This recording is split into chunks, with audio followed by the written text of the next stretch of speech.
Hey everybody, welcome to the Pink Riot Comic Show. It's your girl Keisha, aka High Havoc, and I here have with me my amazingly, awesomely, brilliantly talented co-host Bree. How you doing, babe? Ooh, man, the way that these technical difficulties are trying to take me out today, but I refuse to let them. I'm doing all right. I'm glad that we got it sorted out because I'm hella excited. We got the most guests in one episode that we've ever had at one time. And it's kind of nuts to be like on live with this many creatives who are tremendously talented at once. It's like, what? Is this a real Yeah, thing? Is this what we're doing with our lives now? I guess we fucking are, so I'm excited about it. But how are you? I am good. Everybody in the house is sick, or at least Mm, like somebody has been sick this whole week, so like it's been interesting. yeah. Um, yeah, having to deal with all of that. Um, I'm not a good bedside nurse, so Is this why we got the moo moo on? Is that what's yes, happening? because this is all I had, like energy wise. This is Mm. all I had between dealing with everybody being That's sick, all I've and got. it's all I got. I'm giving it all I've Mm, got, guys. I'm giving it all I've got. all we have. That's fair. But no, Yes, totally I'm valid. really excited. Like, I mean, technical difficulties aside, StreamYard did something different, which is really I'm interesting. looking at it like, hey Yeah, yo. okay, so you can see it too, right? So, like, Yeah, yeah, if you yeah, guys yeah. are watching on the mobile side, like on Instagram, um, the format is different, because if you Mhm. go over there, usually it was, the wide format and everything looked all scrunched up and stuff, but we don't have that issue anymore over on Instagram. That's Now my really, really head just cool. looked huge, so now I gotta reconsider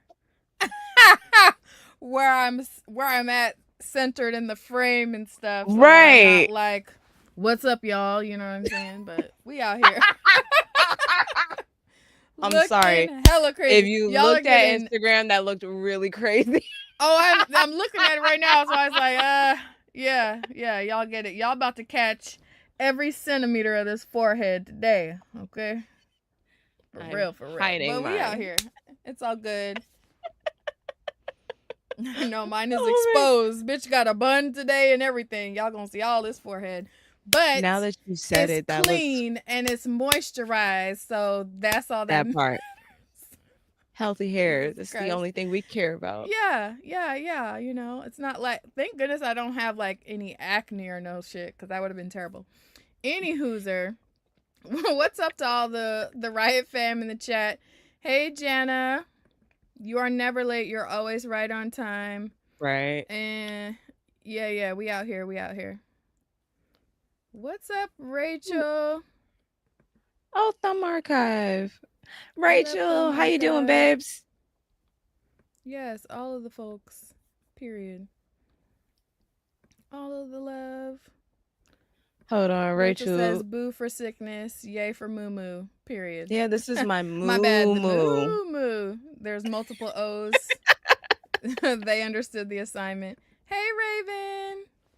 Raven. Uh, I don't think you guys Yo. understand. I thought I loved Raven before, and then getting to vibe in person, top tier hugs will make me love you more. So there's that. That's all I'm gonna say about that Yo, on that. Raven's been helping me with my writing for my grad school application. Ooh, And she hit me with like this truth that just had me like, oh, excuse me, therapy that'll session do real it. quick. That will I want to do it. say thank you from the like, thank you, Raven, because that helped me so much. Period. Also, the fact that Raven gathered Keisha right on up at B3 and was like, "What you doing? How we getting there? When you gonna start?" Mm, And I was like, you know what I'm saying? I yeah, can only talk fire so under me much real shit quick. because I don't have letters after my name. But the people who have done it, thank y'all for firing her up at the event, because that was very much needed. And now she's doing it, guys. She's doing it.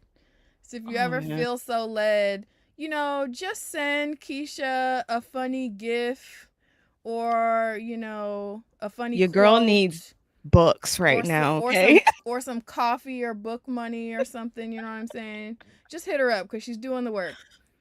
Laura the Culture said, come on, grad school. Come Let's on, hope. okay? Let's hope. Raven said, of course, babe. Love you. And Rachel said, yeah, yeah, yeah. Hey, and you got snaps from Toshi. Period. Raven said, about to call Uncle John to get on you next. And when she says Uncle John, we're referring to John Jennings because he also gathered her right on up at the event. And now, that's when that was like such the moment of like, he was gathering Keisha up, and I was like play joking with him and giving a hard time because it's very much giving Uncle John at this time. It does. And then you look around and you go like, what is my life right now? You know what I mean? No, it was a surreal moment, especially when I was like, hey, so can I get this reference? He was like, why are you asking me? This was already gonna be done. I thought it was understood. We talked about this already. On damn. to the next thing. Right. Period. Yes, it is so amazing because it's like, most people have to get to the place where they got the like bazillion subscribers and whatever before they link with their idols. Somehow we're doing this backwards. So we appreciate y'all. All 12 of y'all that be in the comments. Do you need anything from the corner store? That is definitely the vibe. That's definitely the vibes. But y'all know we could kiki for days, and we just got these fabulous folks sitting in the sidelines. So like, let's bring our special guest right on out here. Can I get a drum roll, please? Oh, hold on. We have drum rolls. Dang it. Like, I can't find them. Oh my goodness. Act like there is. I know. Right? All right, but we do have applause. So what I want to say, we're going to bring to the stage some amazing people. First off, Midnight Comics is absolutely phenomenal. I've been following them for what has it been? Years, ever since they've been talking about like public domain and bringing characters back, and then just like the stories are so dope. They now have this Kickstarter with these 3 teams that we're gonna go talk to and get to know more of their stories. So here with us, Midnight Comics, and the how are y'all doing? How y'all doing? Sorry. Today is just chaos. Yeah, 100%. How are you guys the doing? Glorious chaos. Right. Good. How y'all feel?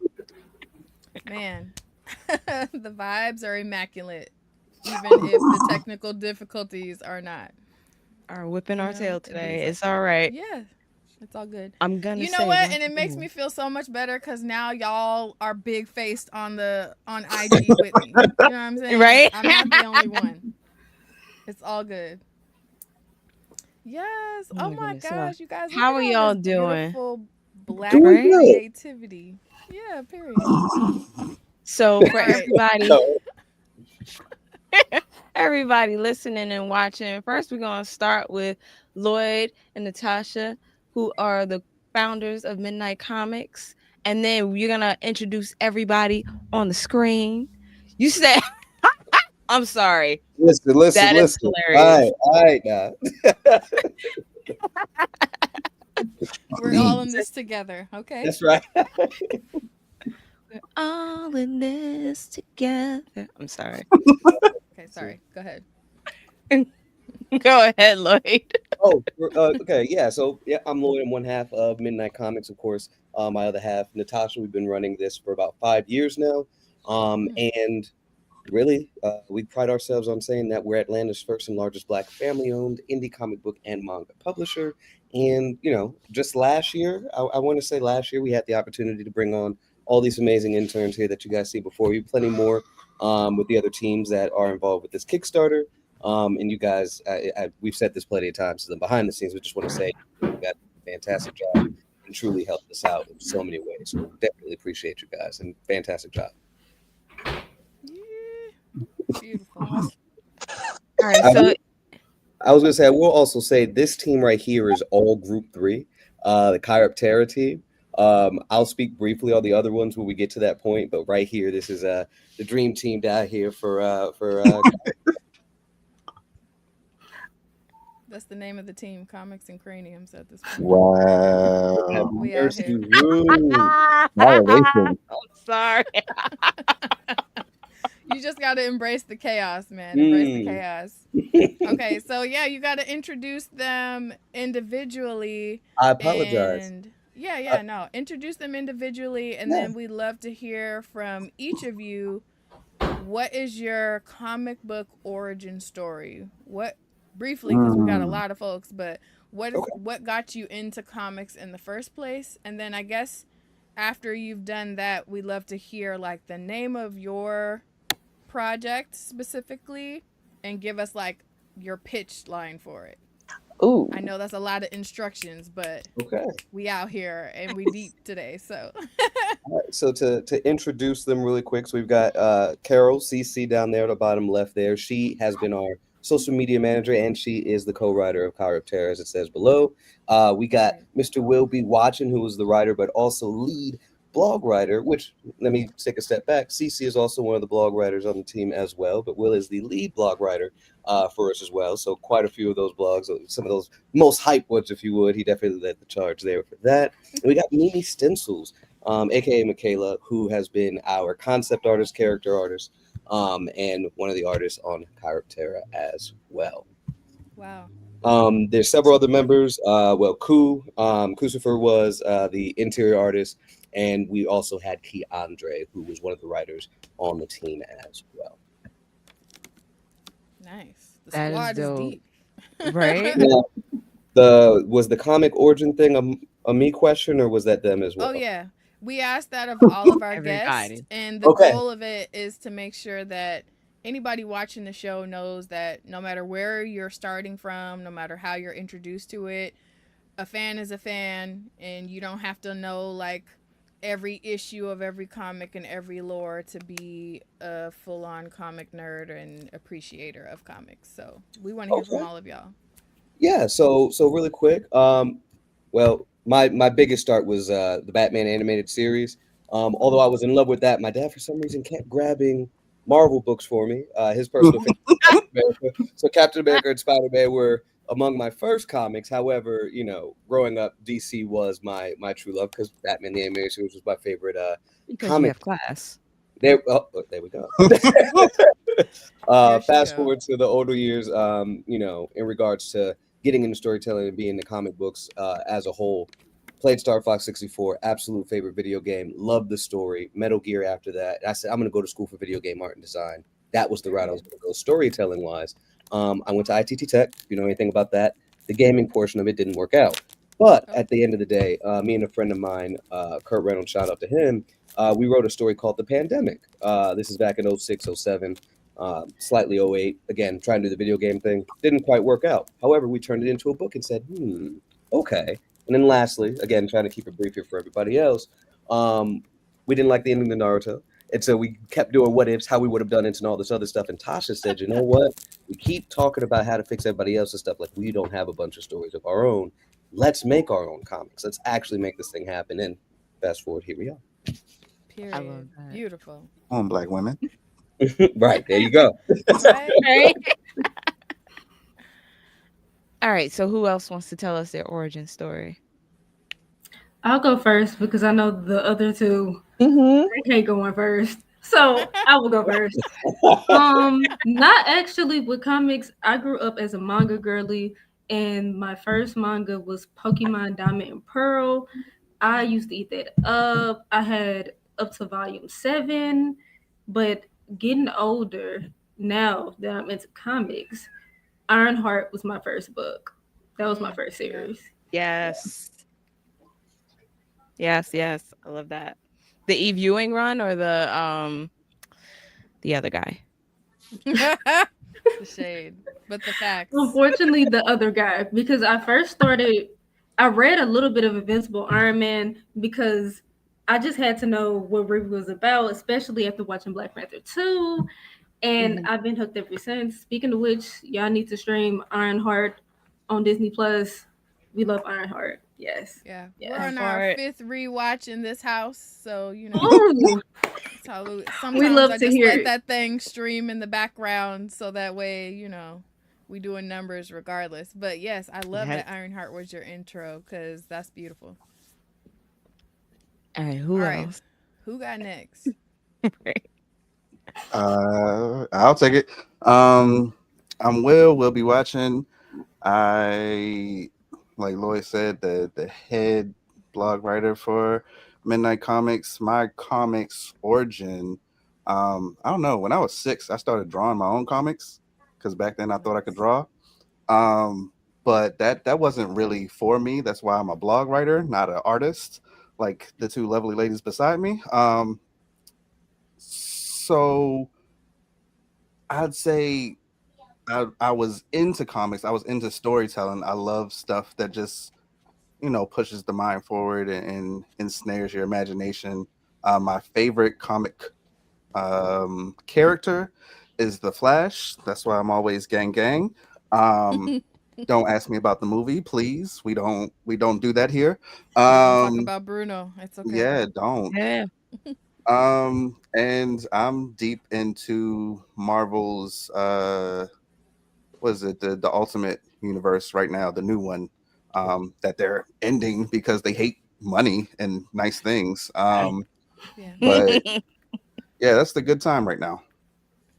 Nice. I love that. And your Majin Buu, that's like the only story arc I loved of Dragon Ball. Like, the only one? Yes. I'm sorry. I was forced to watch it. I'm not a Dragon Ball Z fan, but like it was the only one that I was like in love with. I'm sorry. Oh, you didn't like 5 episodes worth of filler and yelling? That wasn't your bag back in the day? Where's the shots fired sound? Jesus. Fair. Yeah, hey, look, I can't even say anything because you didn't even have to shade it like that. Right. You didn't even have to do that. And to be clear, yourself. I love DBZ growing up. So like I was there. I was with it. I was locked in for that 30 minutes of yelling and then see you next time. And then all of a sudden the series started over and I wanted to throw things, but Yep. Well, all right. Right. Mimi. Boo. I hear them as we speak. But hi, my name is Mimi. Like Lloyd said, I was a concept artist for Midnight Comics. And for our comic, I am one of the artists. I think for my comic origin story, it's freaking Sonic. It's freaking Sonic. And you say that with your whole chest. Say that with your whole chest. And, I'm happy you guys feel like it's awesome because if I were to tell someone else, they'll be like, "Ooh, the furry allegations," and I'm like, "No, chill out." Listen, I'm not beating furry allegations, so live in your truth. Oh, but I'm not a furry. That's the problem. I'm not either, but it be's like that. You stand in your truth in the light. Right. You hear me? Thank you. Period. It started with Sonic, but then I shifted away from comics and then it got into manga and anime. So I'm heavily into that. I collected all of the box sets for Bleach. The next one I'm planning on doing is Dead Man Wonderland. I've been thinking about getting Psychopath. So yeah. Love Psychopaths over here. Yes. Period. Nothing wrong with your taste evolving as you get deeper into different fandoms. That's another reason why we love to share origin stories, because whatever your entryway was, your fandom and you being a fan in whatever fandom that is valid. So yeah, thank you guys for sharing all of that with us. All right, so now we got to get to the juicy bit. We got a Kickstarter that, to my understanding, you guys got funded all the way already, right? Yes. But right, there you go. But we can't stop, won't stop, because we support Black books around these parts. Mm-hmm. So we want to hear from you guys. Tell us how the project that's on Kickstarter came about, and give us like your pitch about it, so people who don't know can check it out because we'll drop the link in the comments. The link is shortly. in the description. Period. Everywhere right now. And let's see if I can, do these things and period. Hey. Yes. Look at that. Look at that. Oh, so good. Oh. and there's my forehead. So you know what? Okay. I could speak on how the project came together, and I'll let them pitch their story there. But in regards to the project, so I can be sporadic at times. So while everybody was working on the deliverables during the internship, it was just like, I would love for you guys, or me and Tasha, obviously, it was like, we would love for you guys to be published authors and artists by the end of this. So how about we kind of voted, if I remember correctly, on or discussed what genre, which was thriller. And then said, all right, we laid out kind of a schedule and was just like, all right, let's make this thing happen. And at first it was going to kind of all be in like one book. But then there was it was a good conversation. It was like a kind of a competition aspect. It was just like, no. What if we had it all separate? And it was just like, yes. So now, you guys can, kind of discuss with their fans, family, so on and so forth about, well, go check out my book, but it would guide people to the Kickstarter so they can see all of the projects that are there and go ahead and support them as a whole or what have you. And so we was like, let's just name it the Midnight Showcase because it's showcasing everything that our interns here at Midnight Comics was able to put together for the thriller genre. So that's where Latchkey Into the Abyss, and of course, like we stated here, Kai of Terror came from. And one of the things that we wanted to do as an additional kind of thank you for this, and why we hope that you guys continue to support the Kickstarter, is that at the end of this, outside of printing, we want to go ahead and make sure all the rest of the money goes to all the interns, all the artists and writers and everybody that was part of this project, so that they can continue their own endeavors or continue the stories that they've already worked so hard on. So yeah. Yes, pay Black creators. Period. Yes. So I feel like this is an indie version of that the Horizon experiment where everybody's just getting their chance to just shine. Yes. I love this so much. Yeah. Oh, y'all are genius. So are you going to be doing this every year? Hold on. You have to point out before that they're doing it better than the Horizon experiment, because the Horizon experiment maintained the competitive aspect of it. So for those who don't know, the Horizon experiment got introduced and each of the creators had their issue 1 put out, and then it was pretty much put out like, okay, whichever one does the best will get to continue their story. So I personally feel like you guys are one-upping them in every sense, because it's all about the creator having all of the creators having the opportunity to shine and spotlight their talent and put their stories out instead of stifling everyone. So I just had to put that out there, give you guys your flowers for doing it correctly. Okay. But also I'm very curious for you to answer Keisha's question about what will the continuation of these stories look like? How frequently are you doing this? Like, what's the plan moving forward? As it relates to this, and of course the teams that are involved, I know, and I'll let Group 3 speak on their behalf, because they do have some ideas and plans and what have you. But in regards to the other 2 teams, as far as I know, of course, they are absolutely open to continuing these projects on their own, depending on, of course, how well they do it, the reception, and all of that. What we wanted to do, let me preface here, we wanted everybody to come up with like a logo and design on the side, as you see with theirs in the top left, right? So that they have their own sort of identity.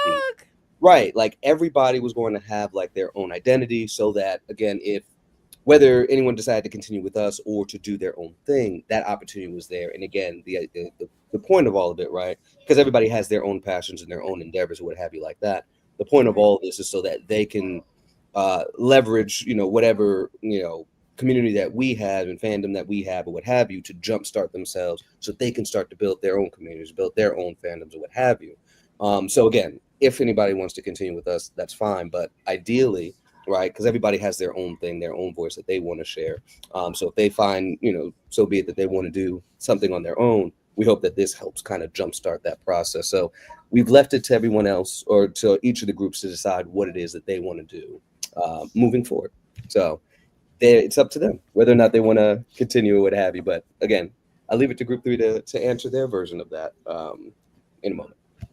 I love that. Period. Now you got legs to stand on. Like, right. Yeah, you know, casual flex. I had a successful Kickstarter. That's how I put my first print out. So yes. Okay. So what? Who wants to start and tell us like the pitch for your particular story? And because Sky of Terror looks dope. Forward. Right? Yes. I love it looks everything dope about this cover. It's so cute. Right? Writers, I'm gonna need y'all to work your magic. I've been thinking of a pitch and it hasn't came yet. So okay, give it to us. We love to. Okay. We love let's workshop this. pitch. Let's workshop. Yeah, Yes. What I would say is this is imagine if Pokemon Go was real and it went real wrong. Yes. Girl, immediately. That was it. Take my money because what do you need to workshop? Cover, right, the cover is fire. These people look like a group of friends that I would want to be a part of, and then that's really all you needed to pique my interest. So y'all don't need to workshop your pitch. The pitch is pitchy. That was it. That was really good. Yeah, that was tea. You take that to a convention, it's done. Right. That's it. That you let your cover cook and give that very interesting pitch, and that's all you got. The fact that it was like a smooth one-liner and she just let that thing roll off the tongue, like we're thinking like, oh yeah, it's gonna need some, and then she just was like, wow, that's all you need. We're like, facts. Audible gas. Because who hasn't played Pokemon Go? Who hasn't imagined all of this in real life? Come on. And for it to go wrong, Period. You know what? Hell yeah. Right? Okay. Very cool. Oh man. All right, now this art, like, can I say I'm loving it? Yeah. Is it so it's gonna be the grayscale black white and then these pops of yellow or pops of color? Yes. I love that choice. I love that it's so much. Atmospheric. Yeah. I like that choice too. Oh man. That makes me So I'm assuming this is like a play on instinct. Actually, Lucifer, who's not here, this is her favorite color, this yellow. Okay. And we went ahead and just went along with that because we wanted to stay in grayscale, but we also wanted something to set us apart from the other books, stylistic wise, and Lucifer landed on this yellow. No, I love it. Though. Yeah. Because by the cover is very much giving cutesy, but cool and like just slightly spooky. But then when you get the grayscale with the pops of color, it's super atmospheric, and it feels like it's foreshadowing for something nefarious coming. So I love that. I absolutely love that. And I love her hair and her hat.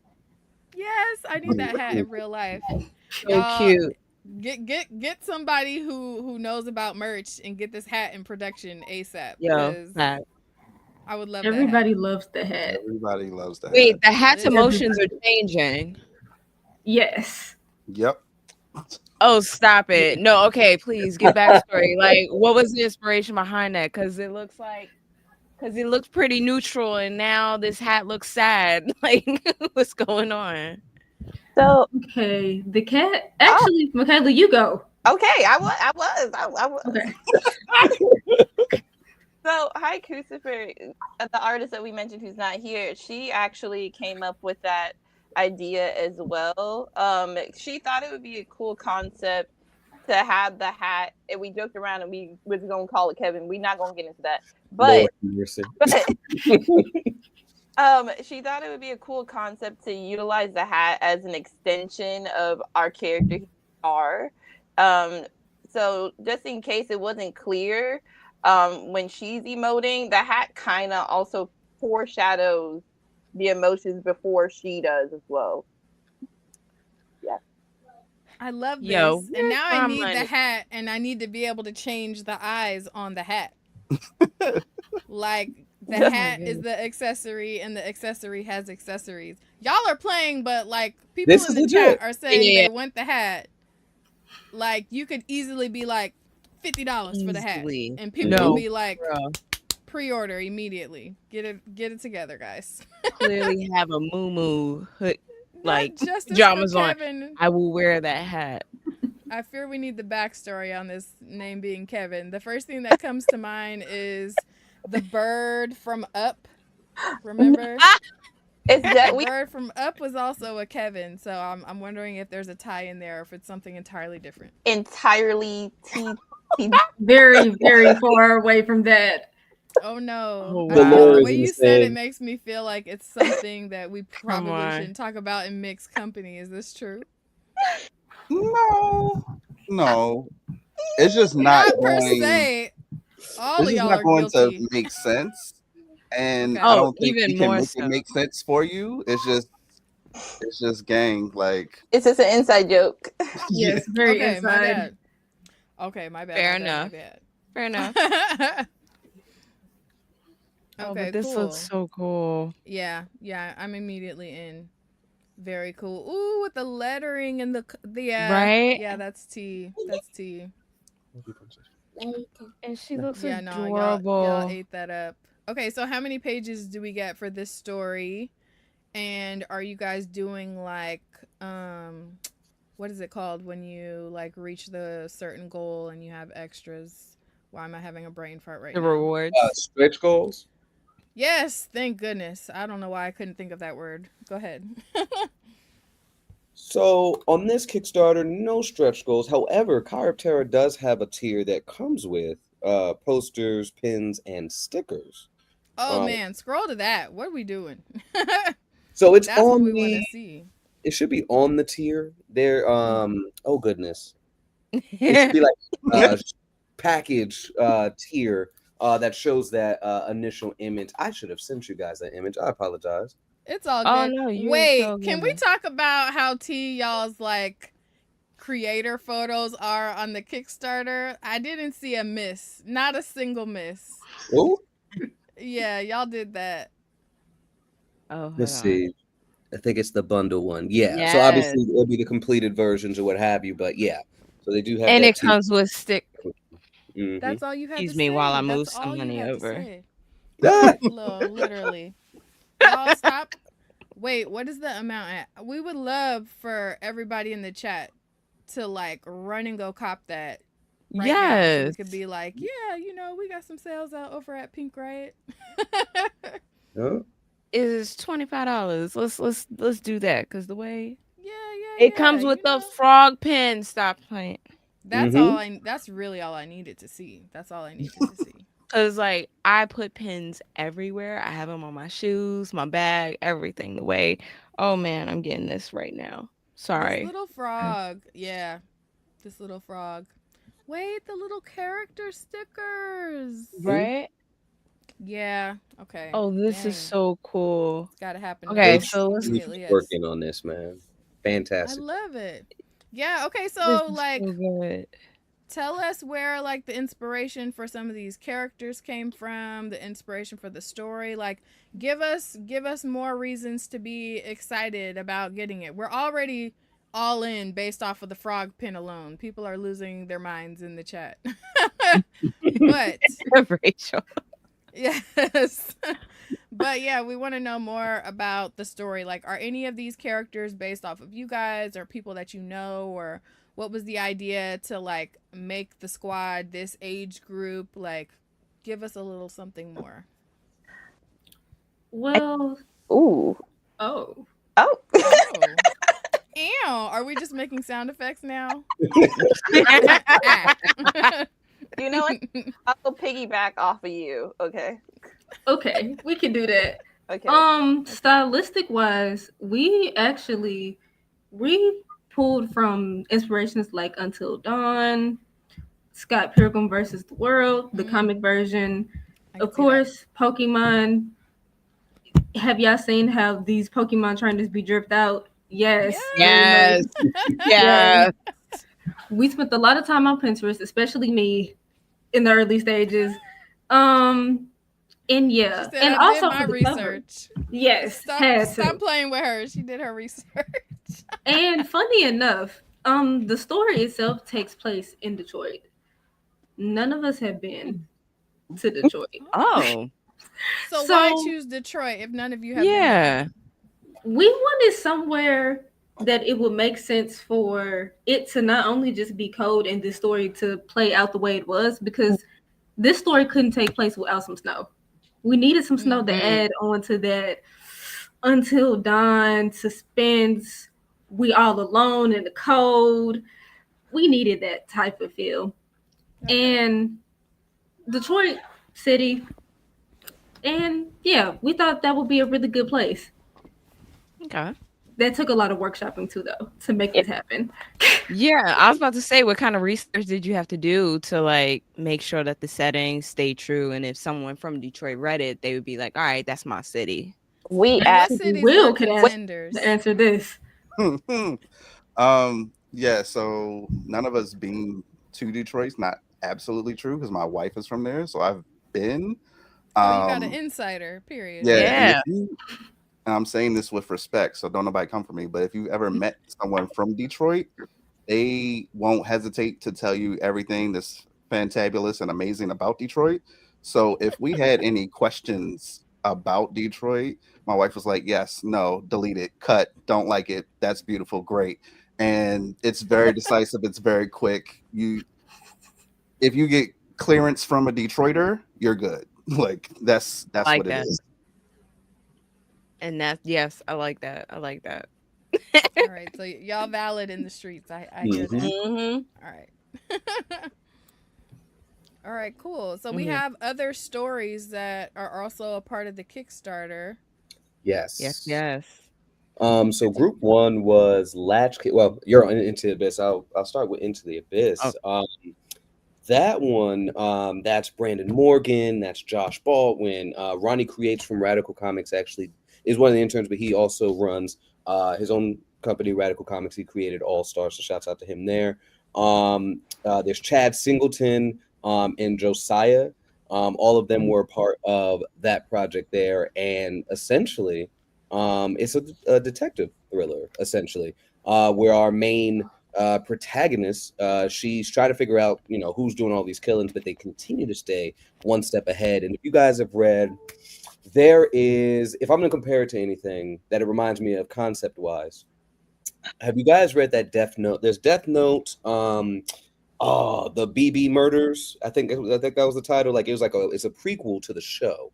And they essentially were going against a serial killer version of L. But his name was BB instead of L near or anything like that. So concept wise, it kind of reminded me of that. So if that's kind of your vibe or what have you, you're definitely going to enjoy that. But yeah, Detective-esque story, where they're again just trying to figure out who's doing the murder and how in the world are they staying one step ahead of them, as if they know exactly how they think. So yeah. Oh, I like that. Yeah. Okay, she swagged out too. I like this art style as well. And Brandon Morgan was the primary interior artist, with Josh Baldwin backing him up, if I'm not mistaken, mostly with colors and backgrounds in regards to the interior art there. And nice. Chad and Josiah were writers on this project to clarify their role. And again, Ronnie did the cover. Okay, I like this. Yeah. This looks dope. Period, chill. These are some big pictures. Like on the screen. All right. All right. And then the last. Like who, me? Yes. Sorry. No, don't apologize. It's just funny. All right. And then this last one. Latchkey. Yes. So Latchkey was drawn by Danielle Gaskins and written by Emil and Justin Thomas. This one basically follows a mass vigilante whose identity is about to be exposed. Somebody managed to get basically sent him an edited video showcasing everything about him. And so he's trying to figure out who it is before they release it to the world. Okay. Yeah. So it's very interesting. Getting doxxed. Right. Like we pick up, like he's already been doing this for a little while. Right. So it's just like, imagine Batman gets caught. Like, it should be easy to figure out who Batman is. I mean, Tim Drake figured it out. They might figure it out, but not to try Tim Drake like that. But still, like, he's a kid and he was able to put it together. But here again, we kind of see this character who's been doing this for a while, and he just received. I think like the first 2 or 3 pages, you see him receive the package while he's at work, so they know where he works too. And he receives this package, and it's a phone. There it is, right there. You might want this back, and it's his phone actually. It's actually his phone that they had with that entire edited video footage of everything about him on there. So he's got to hunt down the folks that figured it out and make sure that they don't expose his identity. So yeah, very interesting concepts. Yeah, man. See, this is what happens when we write our own stories. You get these super unique perspectives, a totally different take on something that would more matter to our demographic. Like, I immediately identify with that. I'm very much partial to the first story. I'm already locked in. I already want to be those characters' friends. I already want merch. Like, you guys are doing your big one with this Kickstarter. Again, if you guys haven't already, run and go cop that. Support the Kickstarter. Because we want to make sure that it's in the description. Yeah. We want to make sure that these artists and creators get paid so they can keep giving us these unique stories. You know what I mean? Don't let somebody's dream and potential die for what the cost of, like, Chili's margaritas. You know what I'm saying? Like, you could drop. That was a very specific reference. Because that was literally what crossed my mind. You know what I mean? Not too much. Not too much. Okay? It's just enough. Jesus. I can't stand you. She had to call me out. But y'all see, I'm like, it sounded like a crazy reason or crazy reference, but y'all understood what I was saying. I love Chili's margaritas, but I'm about to go support this Kickstarter and include that in the budget because we support these Black comics. We support these indie comics. We support Black creators. So run and go cop that. Period. Absolutely. All right, so Cop Tara, like, do you guys have a social media for your imprint for the issue, the run? Like, where can we find y'all on the internet? We don't have a team like situation as of yet. Okay. So we're all still our own individual entities, but sort of as Lloyd alluded to, we have come together and sort of feel like this won't be the last that you've seen of perhaps this universe.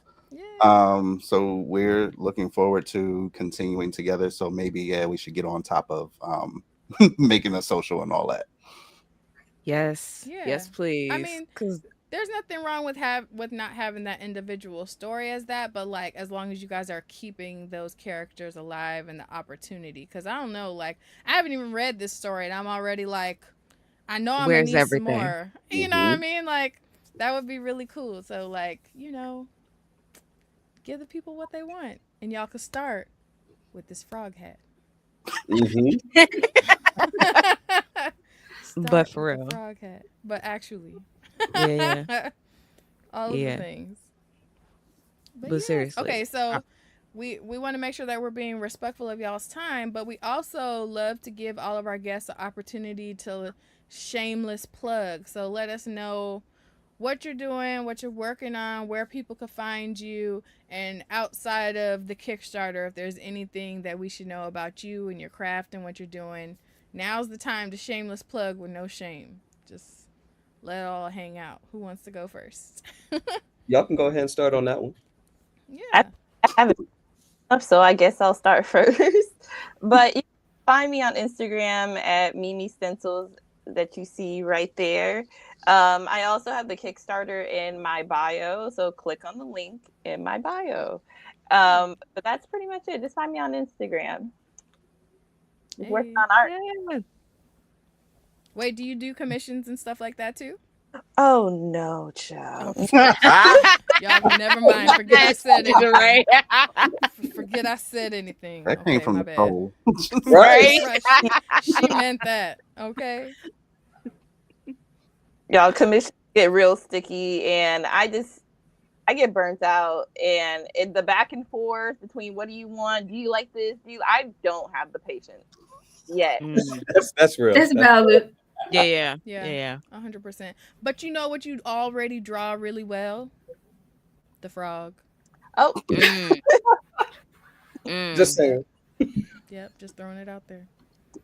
All right, who's next? You can find me at artsy.vibes on Instagram, TikTok, YouTube, everywhere. I actually have a podcast called Vibes of Fiction where I break down fiction and how it ties into metaphysics and how you can prove yourself within the media that you consume. And what I'm going to be working on soon is opening up social media services for other comic creators and other fiction things people got going on, whether that's a short film, whatever. And yeah, that's what I'm going to be working on moving forward. Oh, you gotta send that podcast over. That sounds amazing. Listen, drop that in the chat.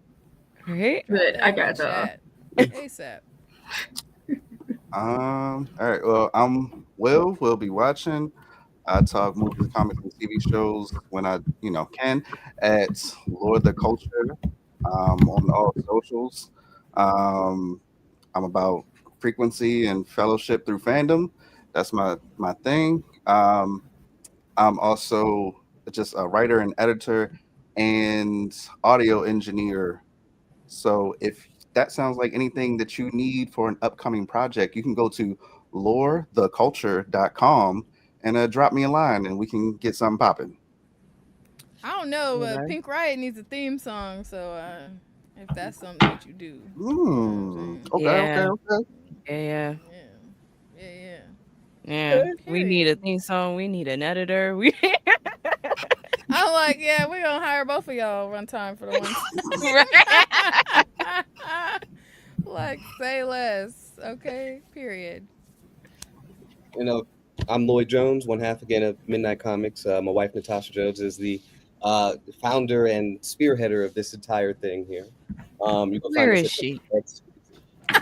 They ain't calling her out, Keisha. She was busy with the little ones, a little bit of rough eating there, but hello, I said hi. She's resting. She's watching. Okay. I'm sure she's lurking in the background somewhere. We're giving you our love. Right. Period. You can find us at Midnight X Comics everywhere except for Facebook and YouTube, where it's just Midnight Comics. And things that we have getting ready to come down the pipeline here following this Kickstarter. You can be on the lookout. We are actually finishing up a project. You see my son in the background.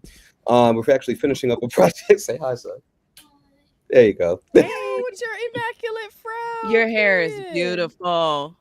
Love it. Thank you. We are currently finishing up a project with our local water authority called Attack of the Fog about the dangers of fats, oils, and greases in the drainage system and how to properly dispose of them. So be on the lookout for that. Which you're hearing this here first, Will. They do want to move forward with motion comics. So sound design, here we come. More on that offline. Outside of that, Pink Riot exclusive. Listen, right? Next year we will be officially. We didn't do a 5-year celebration this year, but next year, we will be releasing an omnibus. It is not lost on me. I still need to order my omnibus shirt. Yeah, you do. Our 5-year omnibus will be dropping next year. We'll do a whole big thing for that. It's going to contain every single story that we've ever done. Including sneak peeks of stories that haven't been released. And of course, it will include that Attack of the Fog story as well.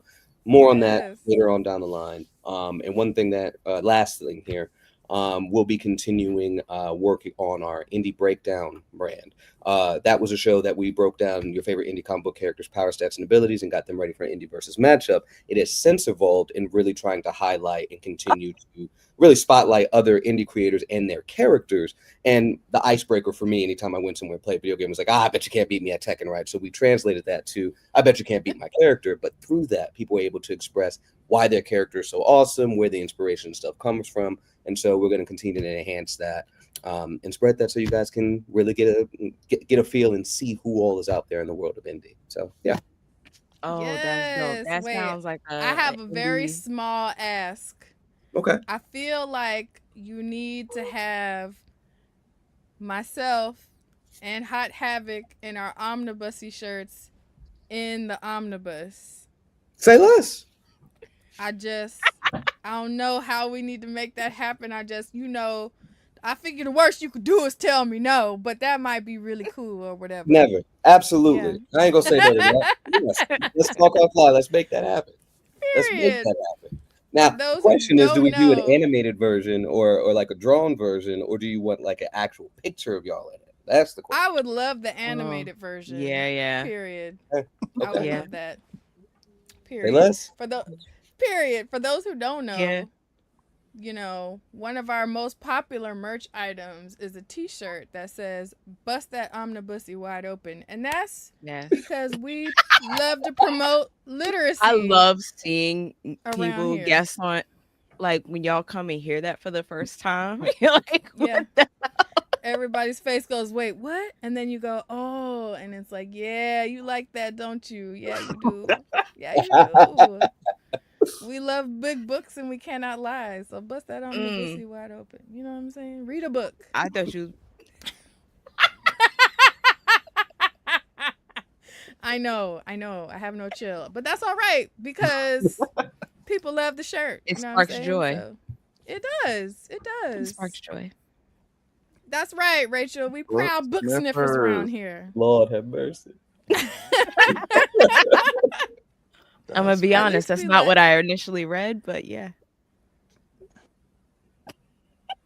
You know what? On that note,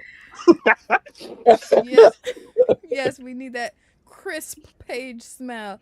If y'all haven't done so lately, I just need you to go pick up your like closest comic book compendium, omnibus, hardcover, trade paperback. You know, the ones that have the like super saturated inky pages. Bust it open to the middle and just give it a good sniff. You know what I'm saying?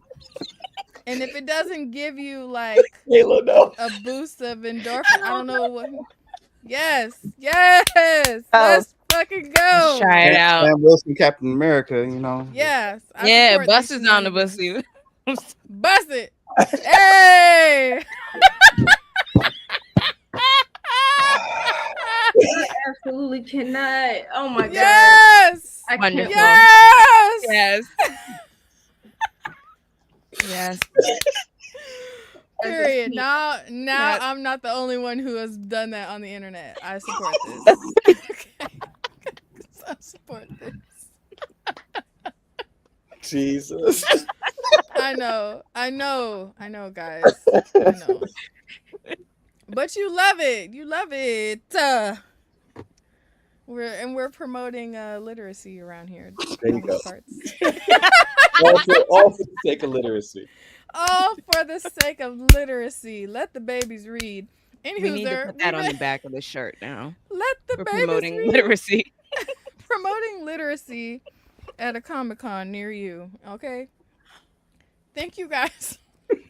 Thank you guys so See if it won't end up on the back of that shirt by the end of tonight. Right. Listen, there's going to be options. You can customize which thing you want on the back of your shirt now. Y'all better just go buy the shirt, okay? It comes in lots of fun colors. It's a good time. It makes people question their life decisions and how much they want to trust you as a person and as a reader whenever they see it. So, you know, it's a good time. Just get the shirt. Anywho, we really appreciate y'all coming through and sharing this iconic Kickstarter. Y'all are definitely getting some of my coins. I know that. Next. And we look forward to seeing what you guys put out in the future. And we definitely will be reviewing and talking about these titles when we get them. Oh, we forgot to ask that. So once the Kickstarter closes, what's the anticipated like delivery time frame? Oh yeah, easy. So all the books are done, right? And so period. Yeah. So when I it don't comes understand. to Kickstarter, yeah, the way Midnight Comics operate. Kickstarters are always on point. We don't. Come on, excellence. Yeah, there's this thing I call like a page no promise, which is nothing wrong with it, but we don't do that, right? I don't want to have any kind of potential issue. Like everything needs to be done so that all we got to do is wait on Kickstarter. They take 14 days to process, and then get all the payments and stuff going, and then we send it straight to the printer. Period. So that's, so be on the lookout. I want to say December. Everybody, I was gonna say you'll have it by the new year. Sound like? Ideally sooner than that. Okay, period. Ideally sooner. We should see that. You should be seeing that by Christmas. Yes. Come on, in time for the holidays. Let's try it. Yeah, Christmas Day. Ideally, we need to have it before Christmas Day. Okay, period. Now, if they come through with this, I will 100% be posting my review in a Santa hat just for the vibes, because you know they deliver. They deliver. But I know. Come on, Santa. Period. Okay. Yes. Thank you guys so much for coming through, sharing your titles with us, sharing the Kickstarter with us, letting us get a little bit of your energy so we can get excited about these books and these stories you're putting out into the world. And thank you for dealing with our chaos and shenanigans. You know, they don't stop. So we would love to have y'all back once we're able to actually read the stories. But yeah, yay, LT just pledged, period. We love to see that. Riot fam in action. All right. Thank y'all. Thank y'all. And fantastic job, you guys. Fantastic job. Yes. Fantastic job, you guys. Period. All of the things. Thank you. So once again, we're saying goodbye. Thank y'all for being on, and we will see y'all later.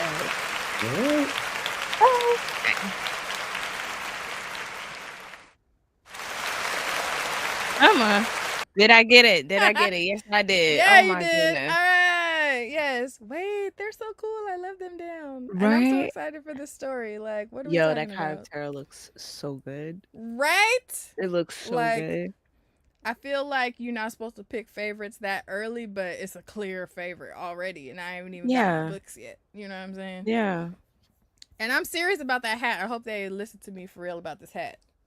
But even in the story, the hat looks so cool to give it the emotion and stuff like that. Like, yeah. Oh, I'm already juiced about like the little character stickers, because I'm already like envisioning where they're gonna go and all of the things. The art looks they did so their cool. big one. Yeah. You can see all of the inspirations that they mentioned, but it's still very much giving their own style, and that's what I like about it. It does look very, very unique. I agree. Yeah. And the fact that they chose the yellow is like not what you would expect, but I think that makes it that much cooler. So yeah, I'm excited to see what they do in the future, and I'm glad that my guy said, nah, the books are done. Like, we not playing, we not bullshitting. Like, you pay your money, you gonna get the things. Yeah, the last Kickstarter I did for Midnight Comics, it was for the gray. I think it was, you correct me if I'm wrong, I know it was like issue 1, 2, was it 3? I don't remember. But like when I say I got those immediately, I thought I was gonna have to like wait a while. They were sitting. I didn't even know they were sitting. Like, it was already ready. That they are always, when it comes to Kickstarters, I never worry about Midnight Comics ever. So like, you know what? That's saying something, because you know we've been hurt before, dog. So I love to hear that they. Every time somebody says something about like the timeliness of Kickstarters, I think about that one project that we shall not name. So I love to hear that they stand on business and they deliver in a timely fashion, because that makes me be like, oh, immediately yes, I can automatically say yes to any projects that they put out. Especially giving this level of quality. Now I'm like, okay, let me go back and reinforce my catalog. You know, I am looking forward to that omnibus though, because outside of the gray. Wait, you know I don't have no good sense. Not me asking for some foolishness, and he was right on time and said, "Yeah, let's make that happen." My guy. Yeah. Immediately, yes. How cute is that gonna be? Right? Wait, how cute would it be if they drew us in the style of... Oh, yeah. I was expecting that. Oh, but Yeah. I want a frog hat on my character. A pink one. Oh, a pink frog. A pink frog. With a tiara. Okay. How? Like the eyes are here and like a little thing right here. Stop playing with me. Okay. No. I don't know why I was envisioning the crown wrapping around the eyes. I was like, that looks weird. But no, like I get it. I get it. Like a little one sitting in the middle. Yeah. If the frog was wearing a crown, it wouldn't be wrapped around their eyes. Dang, Keisha. Dang. Look, this is why I'm not the artist. That's fair. Okay. Yes, you don't have to catch the vision, because I got it. Yes, Rachel's excited about the omnibus also. Yeah, I'm really excited for that. Like, I typically get digitals because just like affordability wise, but that omnibus, I'm getting a physical, especially to be able to have everything in one place. I love me a good thick. Yeah, I like them thick. I like them chunky. I like them thick with something. No, just me. Okay. I was gonna do it. Yeah. Yo, what was that fool's name off of Madagascar? Moto. Yeah.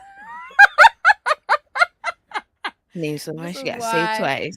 This is why I love you, Keisha, because you had to know. LT said, oh, y'all got the vixen clapping her hands. And do, because how cute would that be?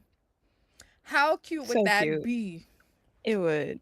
Especially like the way her hair was and the character design. It's just like big and puffy. Just, oh yeah. Yeah. I love it. Oh, so many things. What's going on here? Okay, period. Rachel said, my credit card is ready. Period. Yes, get the homies on the line. We need the animated Pink Riot homies in the book. I don't want to die, though. That's okay. We take requests. Our lead artist can cook. Say that! Talk your shit! We love to see it.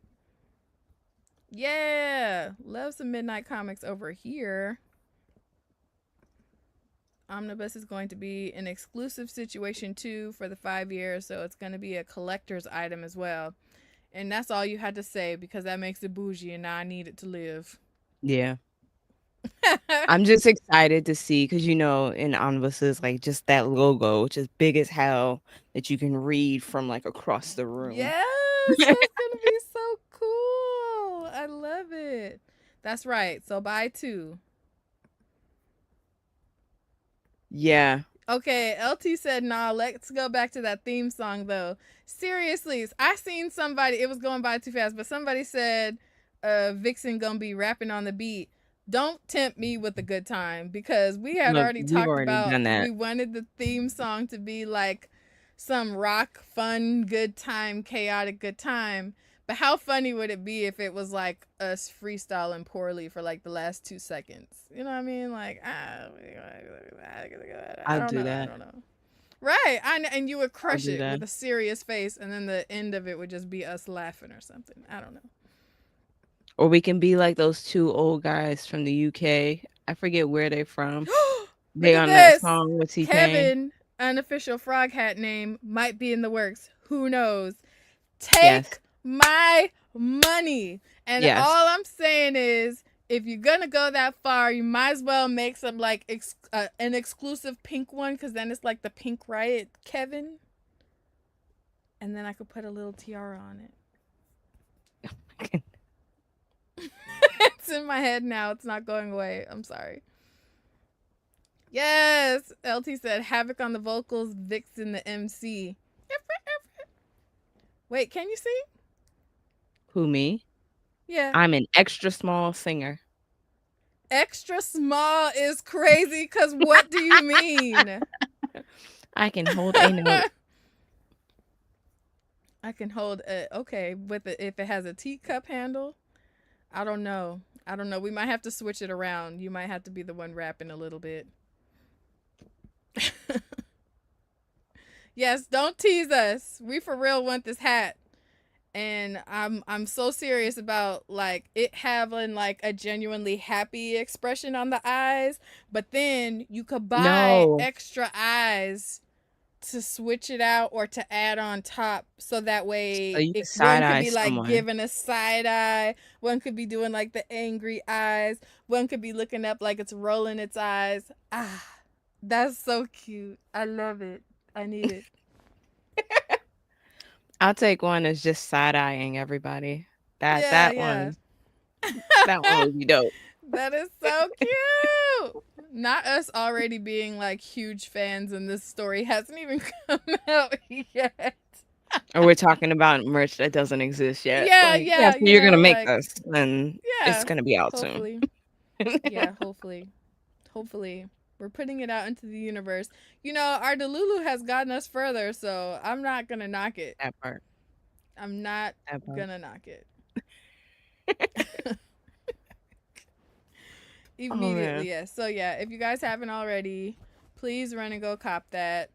Because we definitely want them to get paid. They got to pay me, boy. Pay Black creators. You gonna pay what you owe. I gotta watch that episode. If y'all haven't watched it, Boondocks. Sandy, you gonna pay what you owe. You gonna pay what you owe.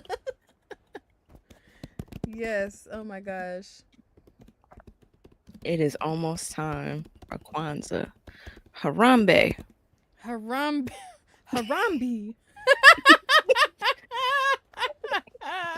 You do it? It's Kwanzaa. Oh my gosh. Harambe. Yeah. Oh my gosh. It's one of my favorite episodes of all time. I watch it every holiday season. As you should. You know, I didn't get in my usual like Halloween rewatch things that I normally do because I was like reading a bunch of stuff and binging other shows, and so I'm like, man, oh my gosh, hold on.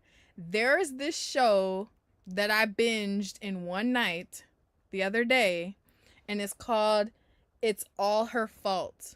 Or All Her Fault. It's on Peacock. When I tell you somebody made a reel about this, and they were like, the first 10 seconds of the show will have you set. They showed the first 10 seconds or something like that, and I was like, let me go find this show. When I tell you I was up until like 4 a.m. so I could finish watching this damn show. Yes. What's it called again? It's All Her Fault. It's either It's All Her Fault or All Her Fault, but it's on Peacock. And yes, say it together. Harambe. Period. But yes, that show, oh my gosh. Okay, so the concept is, and I know that you will be throwing stuff at the screen just like I was if you watch it, Keisha. Okay, I'm going to set the scene. So the show is, the first scene that you see is this white woman comes to the door of this other white woman's home, and she's like, yeah, I'm here to pick up my son, super little boy name. And she was like, oh, there's no such and such here. And she was like, what? Is this not this address? My son is on a play date with this other little boy, and his mom texted me the address to pick him up, and she said that he would be with the nanny. Is this not your address? And the lady's like, that is my address, but there's no kids here at all. It's just me by myself. Maybe you should give the lady a call. She calls the lady's number, and it says the number is not in service. So it's like from the time that she got the text message to the time she's calling her, which is obviously within the same day, the number is not in service. And so the mom starts freaking out because where's her 5-year-old child? Yeah, valid. And I was like, what is happening? So I immediately got into it. The first episode has me being like, And the fact that it's titled It's All Her Fault is like, whose fault? What are we talking about? And it just gets crazier and crazier. And it has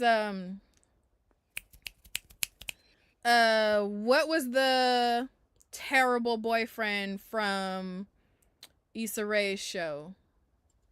Oh, I know you talk. Jay Ellis. Yes, he came out with his own book and all of that. That guy is in this show. I forget. I'm terrible with actors and actresses, but the show is excellent. And what you thought, however you thought it was going to end and turn out to be, is furthest from what actually turned out to be. And the way that I was like, I can't go to sleep until I know how this ends. That's how good the show was. Okay. So whenever you guys get a chance, if you have to like plan it out so you can get a Peacock trial membership and binge. Dakota Fanning is in this one. Yes. Okay. Dakota Fanning is the mom who the lady thought that her son was on the play date with. It's crazy. It's juicy. The twists and the turns. Yeah, it was good. It was good. And normally I have to have more going on before I'm just gonna dive into a show, but I was sat. Immediately sat. Okay. I'll check it out, but I'm gonna be honest now. Right now, I feel like I've had my quota of white stories. My quota. Lately. Period. Respect your quota. Yeah. I can understand that. But yeah. I just had to share because I binged that all in one night. There was no turning back. It was that juicy. This is up.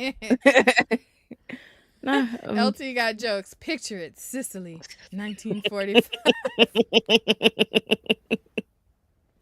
He's not wrong. You really did set it up like that.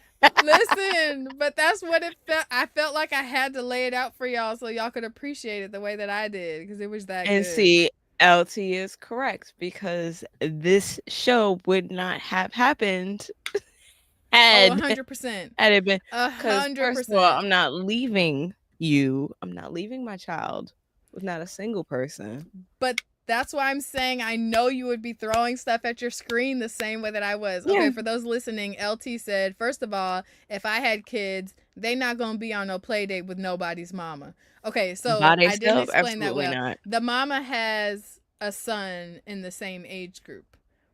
But that doesn't excuse any of it. And the way that, when somebody comes up missing and whatever, everybody's asking you the clarifying questions to make sure that it wasn't some old dumb shit that happened.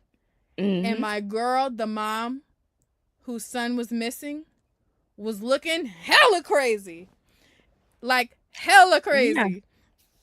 And so you're absolutely right. It would not happen. It would not have happened to us. But that's part of why the show is so juicy. Because you're just like, I know you lying. I just know you lying. No, you didn't do that. No, you didn't do that. No, you didn't check that. Where was your antennas? That was very much the energy for like the first couple episodes. But it's still, if I made it past that, it's juicy. Because normally stuff like that will piss me off and I'll be like, this don't even seem realistic. This don't even make any sense. Exactly. But the way that they did it, though, I was like, it wouldn't happen to me, but I could see it happening.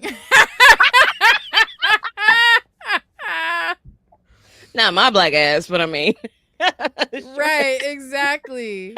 Exactly. Rachel agreed. Thumb Archive said, what streaming service? It's on Peacock. And I know,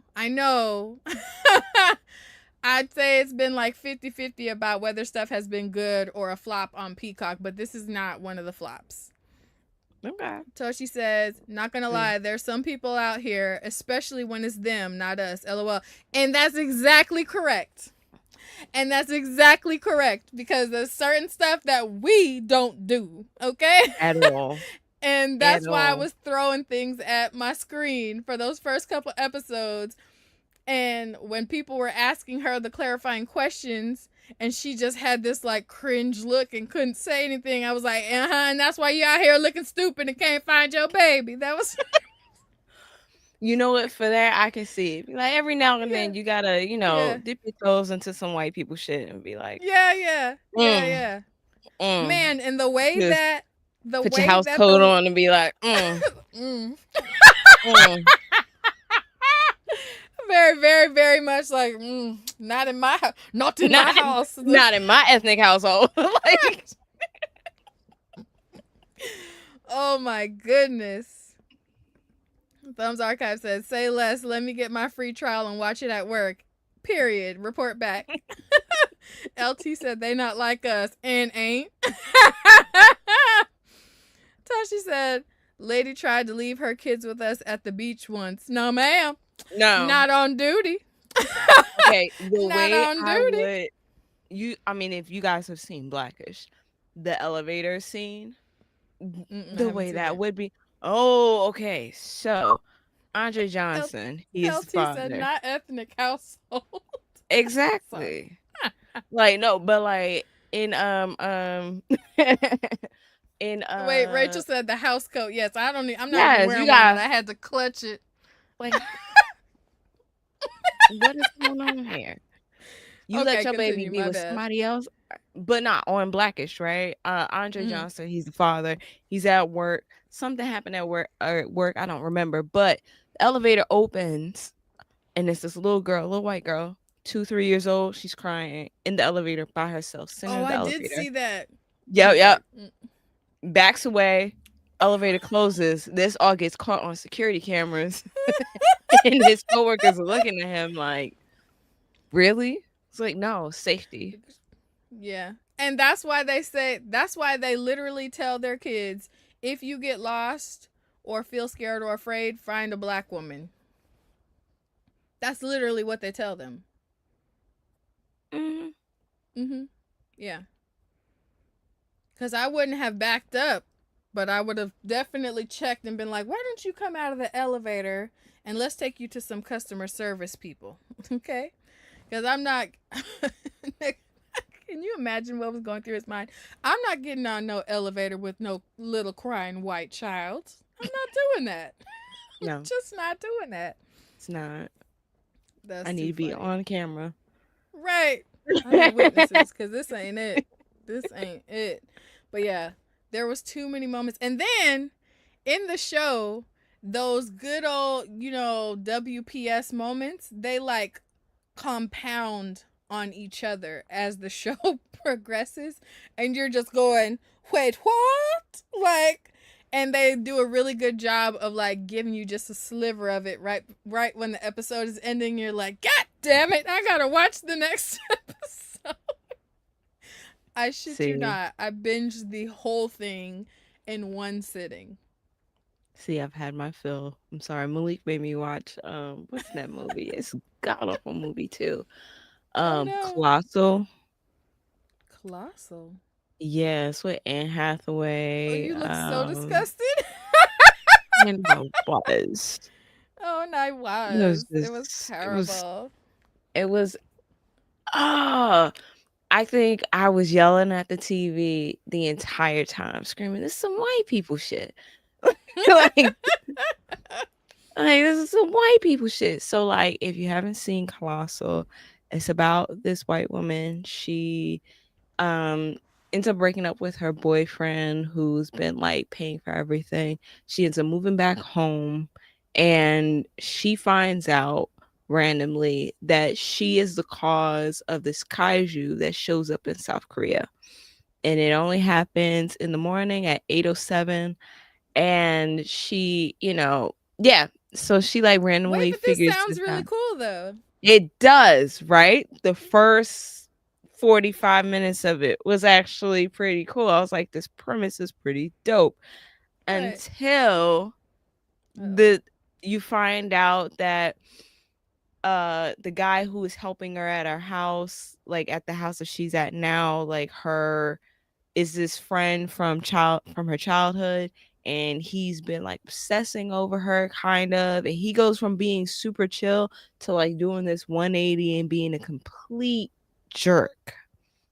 And it's like there is no motivation for him becoming this antagonistic asshole. No reason for it.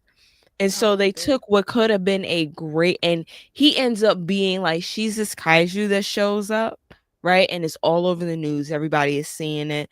And it's actually like pretty funny in some areas. But then he ends up being in there too.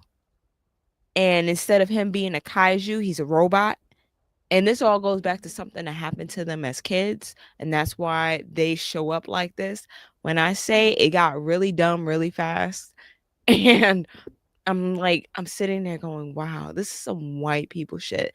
Because she kind of feels bad for taking some lives because she didn't know it was her.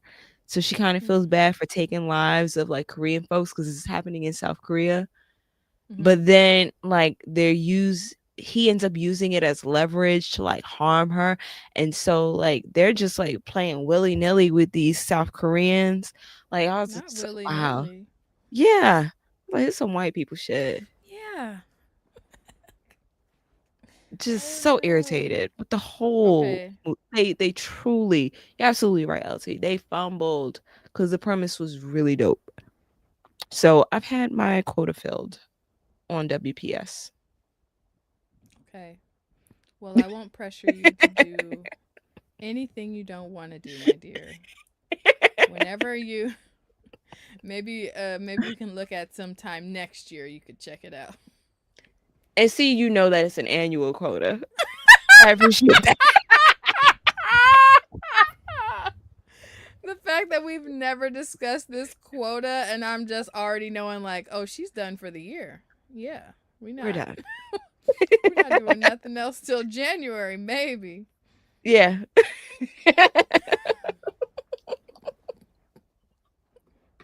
The way that Keisha is literally like, she has this quota about her reading habits, her library, all of the things. Everything. Her white people quota affects me because she has literally judged me about, now mind you, while Keisha's library is like, I'm black, y'all, I'm blackity black, y'all, and some BIPOC things. Mine is BIPOC things, mostly black, but BIPOC things. And then every here and there, I have a little white story every once in a while. I have one is crazy. You sound like them. I have one black book. Yeah. But I have more white books than Keisha would ever have. And that's mostly because I'm a special edition whore. And, you know, they love to put them in those boxes.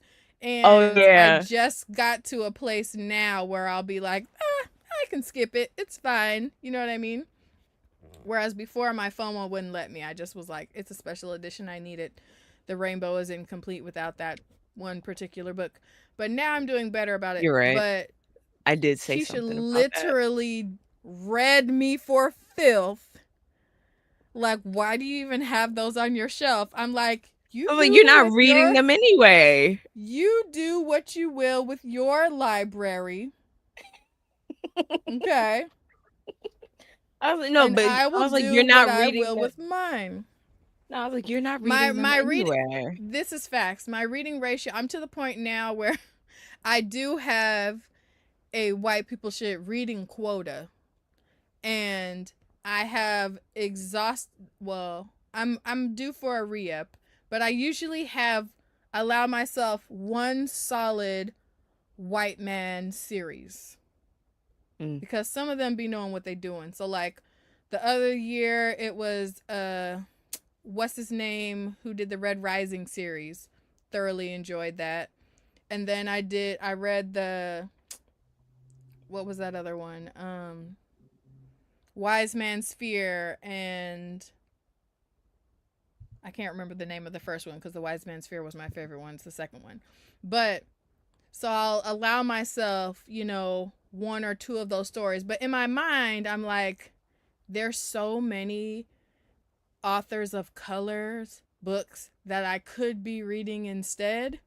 And if I prioritize reading a white book that is already going to get all the promo and everything that it needs, I feel like that's stealing from the authors of color who I could be reading and sharing about, so more people find them and they find their audience.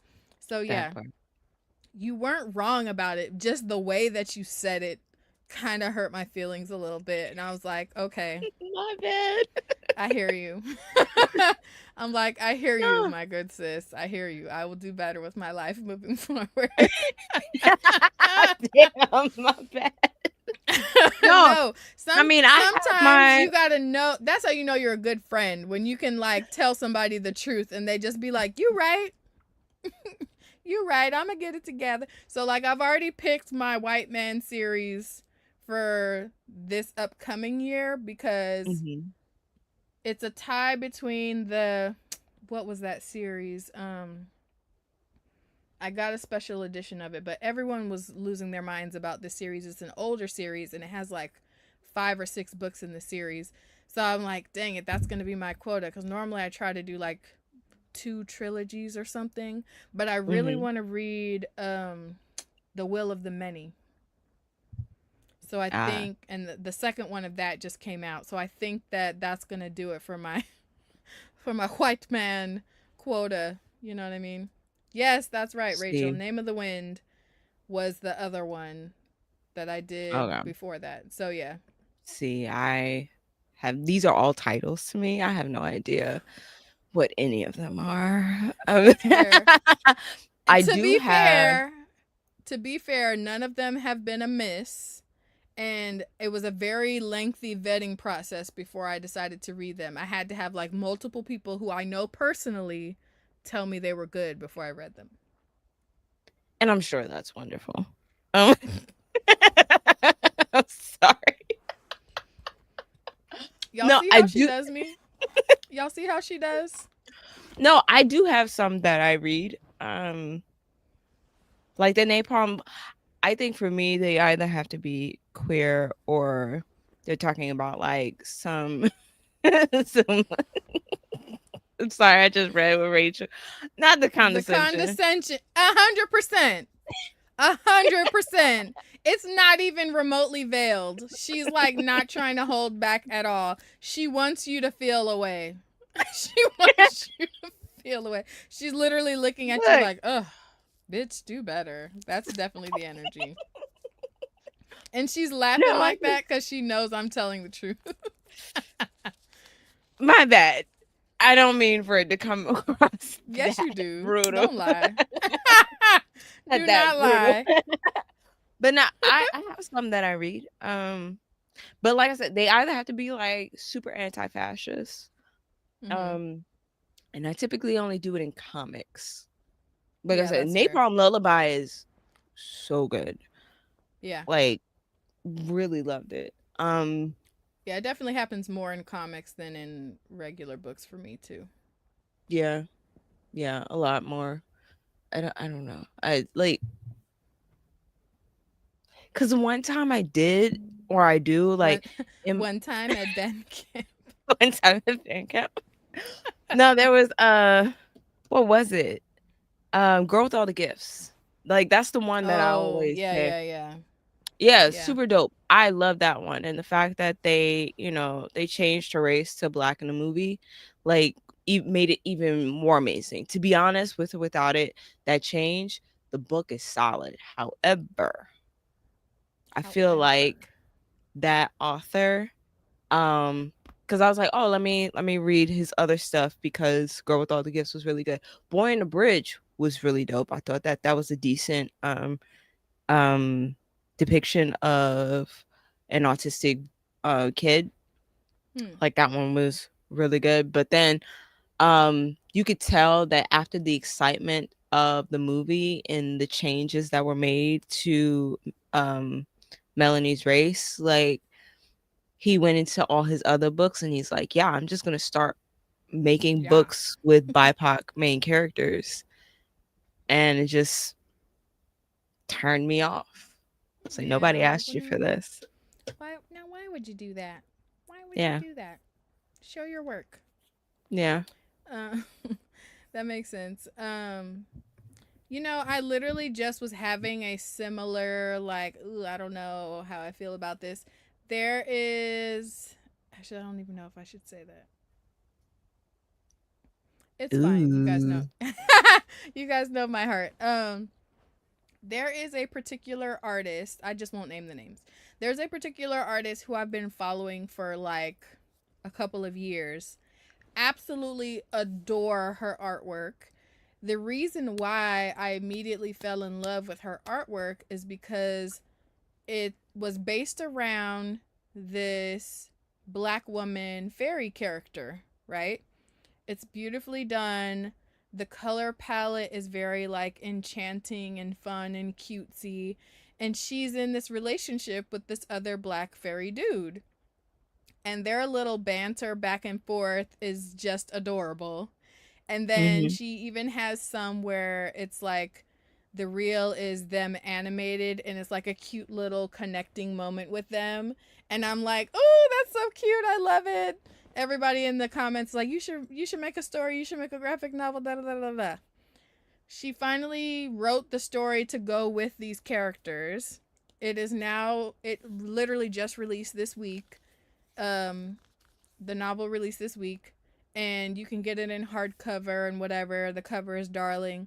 And both of her characters are black. I did not find out until like a couple of months ago when she happened to draw herself sitting at the computer writing the story. And I was like, I beg your finest pardon. I just assumed because literally all the characters that she had been drawing with were people of color, specifically black characters. And so I'm just like, so I'm torn. You guys tell me in the comments what your thoughts are about this, because Rachel said, oh no. Because my house coat on. I know, I see you, mama, I see you. It's very much like I wouldn't have known, because I will say this, and y'all just take it for what it is. I have seen a lot of artwork where they are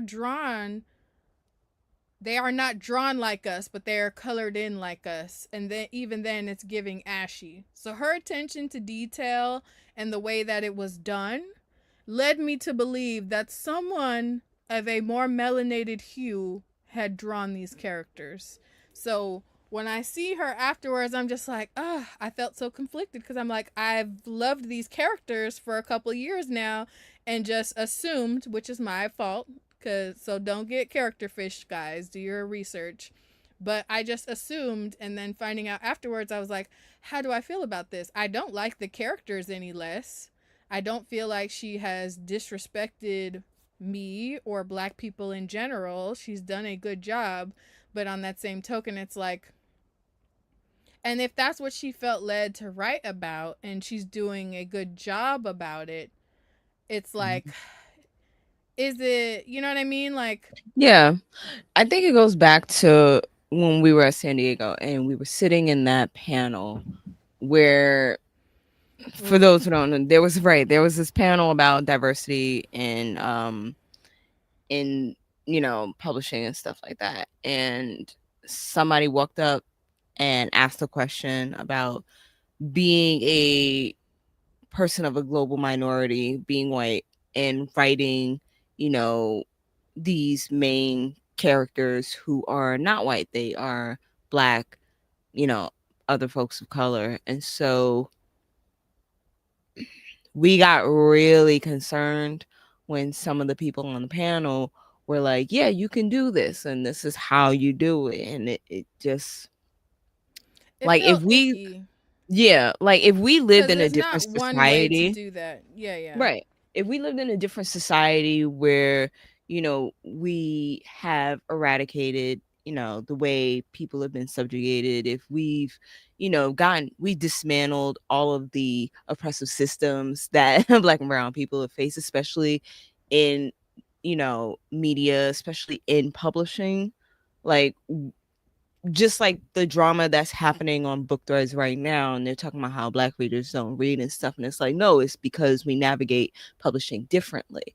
Like, if we didn't have all of these issues and we were in a more inclusive world, kind of, it's not something I can personally envision because that's not my lived experience, but I can see someone accepting that, right? But if I'm taking the snapshot of the world that we currently operate in, there's no way I can sit and be okay with that. Like, I get it, you trying to make your money, you trying to do all of that, but just understanding how hard it is for Black and brown writers, artists to get their foot in the door, to have the resources to do all of these things. Like, it's like, I can't. I also feel like on the flip side of this, not to say that your point of view is wrong, because I always love your point of view. I'm just saying that part of that new version of the world, or the ideal version of the world, is making the thing until you see more of the thing. You know what I'm saying? So like Rachel put in the chat, but not being open about her race from the beginning seems weird. So the way that just to touch on that so that it's clear, I just was not paying attention that deeply, because there are other such pictures that she's drawn of herself drawing and doing other things. I just kept getting fed more of the Black fairy characters that she done because that's what I was interacting with. You know what I mean? So I never just did a deep dive. It's one of those things where I seen one and I was like, oh, this is cute. And then I seen another one and I was like, oh, this is cute. And then I was like, oh, there are a couple. This is so cute. Follow. You know what I mean? Yeah. Because it happens. That's what the algorithm does. Exactly. And that's literally how I do. I'm not even going to hold y'all. Up until recently, I would literally be like, oh, you Black and you got a book? Follow. You Black and you got books in your name? Follow. Now I'm like, I have to do my two scrolls test. It's like 2 swipes with the thumb. Oh, you used to have 3. You've gotten strict. It's 2 now. It's 2 swipes of the thumb. I give it a good Wheel of Fortune flick. And it's not like a quick little tap up. It's like 2 Wheel of Fortune flicks. If I see those rainbow books, you know what I'm talking about? Yeah. Or if I don't see any immediately recognizable Black books, then I'll be like, maybe I don't need your content. You know what I mean? But before, I used to just be like, oh, you Black and you do art? Follow. Nah. Oh, you Black and you got books? Follow. Now you got to be a little more discerning, because that's another conversation that's happening online right now, where it's like Black book talk and Black people on book talk are not 2 the same different things. And I was laughing because the few posts that I seen about it, I'm like, before y'all even explain it, this makes perfect sense to me, because this is a struggle that we've been dealing with since we came into the space. You know what I mean? It's like that on Book Talk and on Bookstagram, where it's like, you can be one of the biggest Black creators and not read a single Black book. Not read a single Black book.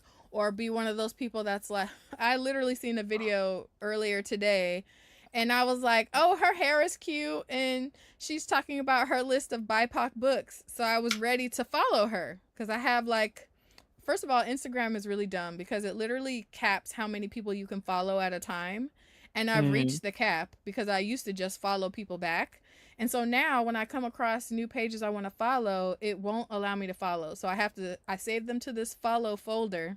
And then when I have time to go through and delete people, because it won't let you do them in bulk, then I'll go through and follow some more of those people in my follow folder. Goodness. Oh, that's nice. Right? You know, I try. So I'll be like, I was like ready to add her to this follow folder. She's going through the stack, and she mentioned a Kennedy Ryan book. And she was like, yeah, it's like this black romance. And I was like, oh. The way that it was said and brought up just kind of immediately made me go, oh no. Oh no. You're one of those. And then in this stack of recommendations that she touted as being her BIPOC Rex for people who were asking for non-white stories recommendations, she had the that Shannon Chakraborty series. Granted, I do like the series, but it's like, but that's a white woman. Exactly. And so I was like, oh no, maybe I don't need her content. So that's what I'm saying. Like, I don't think that this particular artist meant anything like that. It just was the way. Yeah, and I'm very much. Yeah, I don't think a lot of them trying do to make it to be malicious.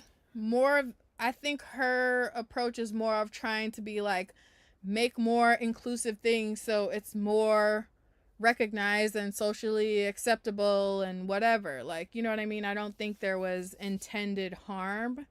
And it was a story that I already liked. So that's why I was kind of like drawn in the middle.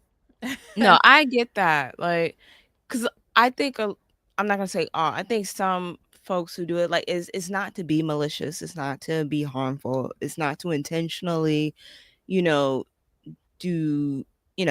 add to the obstacles that Black and brown people face. I do think that level of ignorance needs to be held accountable, because you're talking about the influencer or the artist. Are you coupling them together? That's crazy. No. Okay. I'm not coupling them together. I'm talking about with the artist, right? Like, if you're gonna be inclusive, but like also, do a reel or so where you're shining light on Black artists. You get what I'm saying? Like, if you're gonna do it, then like also steer that momentum into the direction of others, versus it all filtering through you, white folks. Like, now, that's I can't say that I did my due diligence to make sure that she hasn't. Oh, yeah. This is all speculation and like what I think it should look like, not saying that she did do that. I'm just period. Yeah. That's what I would say, like, in a perfect situation to be like, yeah, I'm doing this, but also like, here's some great Black artists. Here's some great like artists of color who are doing all these great things as well. Not just me, support these other folks as well. Like, I feel like that would be the better situation to do that in, versus once again, everything filtering through the white lens. That's my only issue these days. Yeah, that's fair. Okay, so doing a quick little scroll. Also, yes, y'all, the Wheel of Fortune flick is a real thing. Mine's isn't that long. I don't. The Price is Right one where you go all the way down. The Price is Right is more accurate because it's vertical. It's a vertical flick situation as well. But I be see what I'm saying. Like, I be trying to give him a chance. Like a Price is Right or Wheel of Fortune flick, you're gonna see a little more content before you make a decision. Keisha be like, nope. I watch the videos. I'll watch a few videos. Like, I'll watch maybe 3 or 4. I'm gonna like make sure that whoever I'm following, is they understand. Like, and I know this is not for everybody. The way I come into the industry is from a very political position. I understand that not everybody rocks with that. That's fine. But like, I just want to make sure that we all on the same page. That's fair. That's fair. We all on the same page. Looking at this she definitely has art that she's drawn of herself all through here. It's pretty regular. I just wasn't seeing it. And then it's also very clear that she like does a wide range of representation of whimsical characters. It's not just all Black. But that Black fairy couple is what got her really on. because everybody loves it. So yeah. And I don't know. I'm not trying to do too much homework while we're in the middle of the show, but yeah. So I don't know. I seen the book and I was like, I kind of want to get it. You know what I mean? But I'm also like, I paused before following through because I've kind of felt away. Rachel says, yeah, that's definitely complicated. Yeah, I don't know. It's in my cart on Amazon just as a thought, you know what I mean? We're gonna see. But in my mind, I'm also like, there's so many other Black books that I want right now. So really the main takeaway is Brianna didn't buy books when she could have, because when does that happen? You know what I mean? That's the takeaway. Yeah. Humble brag. You know. And it is. And it is. But yes.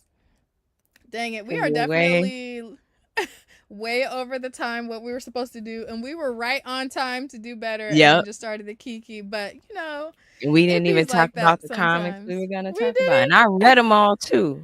Yeah, same. I read more, too, because I finally got Sorority in.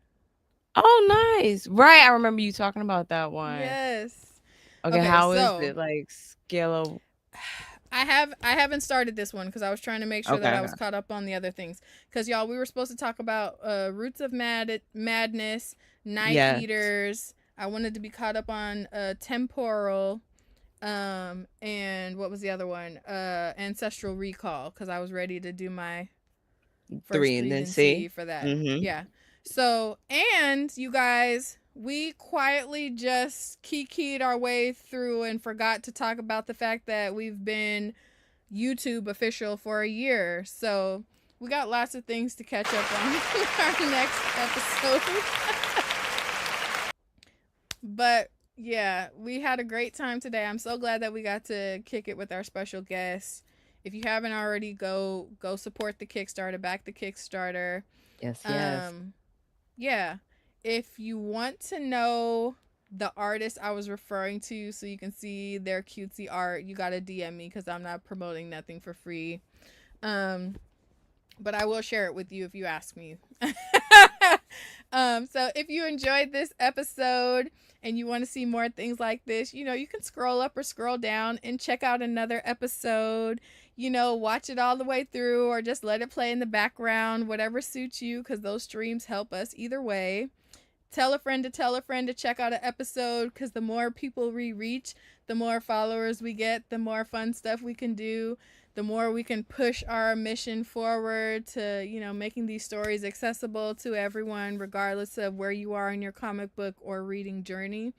And if watching it on the screen is maybe not your bag, you can skedaddle on over to Spotify, because your girls are officially a podcast.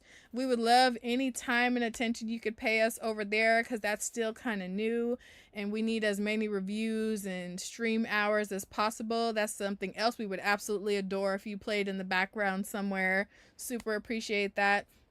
One time for all of our Patreon subscribers. We have some new stuff coming for you guys pretty soon, because we want to show our Patreon a little more love, because we had a little bit of a lull, but got some juicy stuff coming up pretty soon. Shout out to y'all who have already been subscribed. If you haven't subscribed, you can go to our Pink Riot linktree. We do have a free tier, because we love you regardless, but obviously the more money, the more stuff we could do. So we super appreciate y'all who are dropping some coins towards our endeavors. It literally means the world to us. We appreciate you so much. And we talked a little bit about it earlier in the show, but we do have all of this dope merch. We have some new designs waiting in the wings. So the people who are already a part of our Patreon will have some say in which designs, new designs get put up. And we're trying to decide if we're going to keep all the designs or if we're going to cycle out some of the older ones. So if you like some of the designs that are up there now, you might want to go run and go cop that before things get replaced here towards the holidays. But yeah, Thank you so much for tuning in. If you want to get some more of our vibes and energy and kick it with us live, you can catch us here, same time, same place, because we don't take no weeks off, because we love y'all and we love what we do, and we'll see you next week. Bye. Later. I definitely found more. All right, how many variants are there? 11. Damn. Go ahead. No.